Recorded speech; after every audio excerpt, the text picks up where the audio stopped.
राधे राधे भैया। धन्यवाद। तो अभी हमारे भारत के अंदर एक बहुत ट्रेंडिंग में ये चीज़ चल रही है कि आमिर खान जी ने एक मूवी की थी पीके।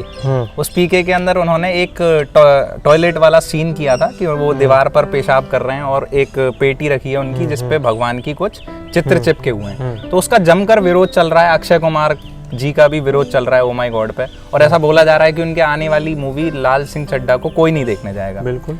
तो क्या मतलब पुरानी की गई गलतियों पे अब ये होना सही है या गलत है, आपका इस पे क्या कहना है? देखो, अगर आप कोई गलत काम करते हैं तो आपको उसका फल तो मिलता है। आप चाहे कैमरे पे आकर सामने आकर कितनी ही माफ़ी मांग ले, अगर कोई चोर, यदि कोई डकैत या कोई लुटेरा चोरी कर ले, डकैती कर ले, स्मगलिंग कर ले, तो अदालत में खड़े होकर के वो कबूल कर ले कि हाँ मुझसे गलती हो गई, अब मुझे माफ़, लेकिन क्या माफ़ कर दिया जाएगा? नहीं।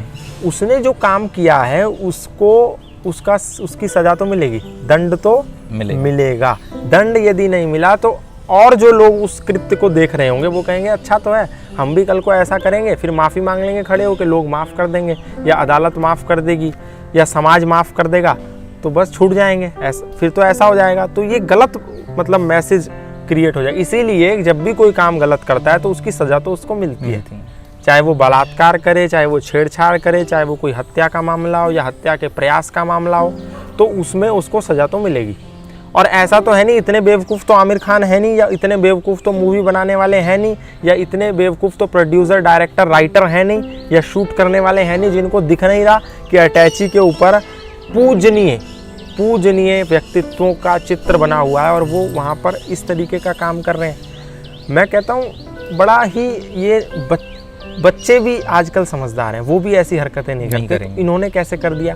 कोई यदि चित्र तो बहुत दूर की बात है, यदि कोई बोल दे मोहम्मद के बारे में तो पूरा समाज, मुस्लिम समाज एक होकर के विरोध करता है कि कैसे बोल दिया, सर तन से जुदा, तन सर से जुदा, गुस्ताखे नबी की एक सजा।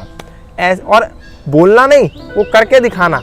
ऐसे बहुत सारे उदाहरण हैं। कमलेश तिवारी को मारा, फिर उसके बाद कन्हैया लाल को मारा, उससे पहले कई एक लंबी श्रृंखला है कि गुस्ताखे नबी की एक सजा, सर तन से जुदा, तन सर से जुदा, ऐसी चीज़ें करी उन्होंने। तो अब आमिर खान ने किसी भी ऐसी मूवी में किया कि कहीं पर भी इस्लामिक जो पूज्य लोग हैं, जो इस्लाम को मानने वालों के पूज्य हैं, हमारे तो क्या ही पूज्य होंगे, उनके जो पूज्य हैं या जो ईसाइयों के पूज्य हैं, उनके चित्र के साथ करके देखो, आपको 4 दिन में पता चल जाएगा कि क्या उसका परिणाम होगा। लेकिन यहाँ कर देते हैं लोगों को। आज मतलब लोग कितने बेवकूफ़ हैं, लोग आज उसको नोटिस कर रहे हैं, जबकि नोटिस तब सालों बाद। और वो मूवी भी तो हिट गई थी। कौन सी मूवी थी वो? Oh my God. Oh my God, oh my God तो हिट गई थी, बहुत ज़्यादा हिट गई थी। वो अक्षय कुमार की मूवी कौन सी थी? वो एक ही मूवी तो है। हाँ, वो अक्षय कुमार की ओ माय गॉड और पीके आमिर खान की। हाँ, पीके तो हिट गई थी और ओ माय गॉड भी हिट गई थी। मतलब पीके वाले जो लोग थे उनको उस समय ये कृत्य नहीं दिखा, अब उसको नोटिस कर रहे हैं इतने साल बाद। ये तो मैं कहूँगा कि सुषुप्त अवस्था की चरम पराकाष्ठा है कि आप सो रहे हैं और घर में चोरी हो रही है, आपको 5 साल बाद याद आ रहा है कि ओहो मेरे घर में चोरी हो गई थी, अब आप उसका विरोध उसी समय विरोध करना चाहिए।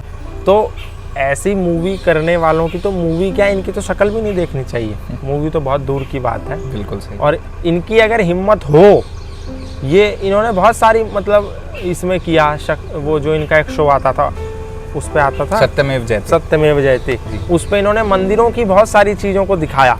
लेकिन ये गलत हो है। इन्होंने एक बार भी कहा कि जब बकरीद होती है और हजारों लाखों निर्मम तरीके से बकरे हलाल कर दिए जाते हैं तो उसमें जो सड़कों पे खून आ जाता है उसको साफ करने के लिए कितने हजारों लीटर पानी जाता है, उस पर इनमें से कोई नहीं बोलता।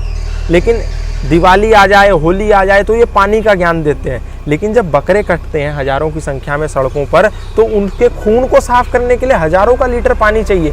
उस पर कोई सेव वाटर की मुहिम आमिर खान की नहीं आएगी, किसी फिल्म एक्ट्रेस की नहीं आएगी, किसी ऐसे व्यक्ति। प्रियंका चोपड़ा ने कहा कि पटाखे मत फोड़ो दीपावली पे, क्यों? क्योंकि इससे पॉल्यूशन हो जाएगा। और वही प्रियंका चोपड़ा सरेआम सिगरेट पी रही है बीच पे बैठ करके, उससे पॉल्यूशन नहीं होगा या उससे आपके फेफड़े खराब नहीं होंगे। लेकिन कोई पटाखे फोड़ देता है तो उससे पॉल्यूशन हो जाएगा और उससे फेफड़े खराब हो जाएंगे। तो ये डबल स्टैंडर्ड है, हिपोक्रेसी की एक सीमा होती है। नरेंद्र मोदी जी का एक वाक्य है, उनका हिपोक्रेसी की एक सीमा होती है, पाखंड, डबल स्टैंडर्ड है, ये दोगलापन है। अब दोगलापन तो सामने आएगा ही, पता चलेगा।